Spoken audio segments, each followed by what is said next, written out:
course is a comparative course, meaning that we're going to be looking at more than one philosophical tradition. In fact, we're going to be looking at several philosophical traditions. We're going to begin in the West with some of the pre-Socratics. Now, one of the reasons that I want to start with the pre-Socratics is because they can be a little strange, and I want everyone to understand that there's always something quite wonderful and quite unusual about philosophies, no matter where they come from. And even the seemingly most ordinary, everyday philosophy will have some very interesting and perhaps very quizzical aspects. From that, we're going to move on and look at Plato. One of the reasons is because, as Whitehead said, Western philosophy has been a series of footnotes to Plato. Plato has really shaped the Western tradition in very, very profound ways. And Plato might also be a little more familiar.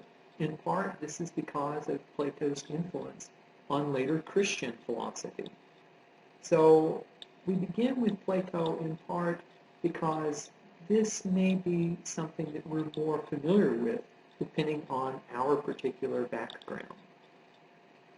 When we move to look at non-Western sources, and in our case, these are going to be mostly Indian sources, we're going to be looking at debates that happened between two different Indian schools of thought. A school of thought in Sanskrit is called darshana, and really what that means is just a point of view. So we could say perhaps a perspective or a viewpoint. The Indian tradition divides darshanas into two categories. There is the orthodox category, or astika, and then there's the unorthodox category, nastika. Na is a prefix used in Sanskrit that works just like our un. It negates it. So astika is orthodox, nastika is unorthodox. There are generally counted 6 astika schools of thought: Sankhya, Yoga, Nyaya, Vaisheshika, Mimamsa, and Vedanta. However, of those schools, we're primarily going to be looking at Nyaya Vaisheshika. Now, I just said that those are different schools of thought, but each of these schools of thought generally has a companion school. Nyaya is the school of logic, and Nyaya means logic in Sanskrit. So the Nyaya developed this wonderful, wonderful system of critical thinking and rules of argumentation and epistemology. The Vaisheshika, however, developed a complex ontology that is compatible with Nyaya. Now, within all of these schools of thoughts, there are different thinkers, there are different sort of sub-schools that may be divided based upon their response or answer to some particular problem. But we're not going to worry so much about the subtleties within the individual schools. Now, the Nastika schools, you may be familiar with some of these. The two most prominent are Buddhism and Jainism. So both Buddhism and Jainism emerged from the Indian intellectual tradition, but they're not orthodox schools. So what makes a school astika or orthodox? It accepts the authority of the Vedas. The Vedas are these wonderful Sanskrit texts. They're written in an older form of Sanskrit. It's usually called Vedic Sanskrit. And they represent some of the earliest writing that we have from anywhere. The thought is that the Vedas are direct divine knowledge. The Vedas were uncreated. They always existed. And so all of the Astika schools accept the authority of the Vedas. However, the Nastika schools, like Jainism and Buddhism, do not accept the authority of the Vedas.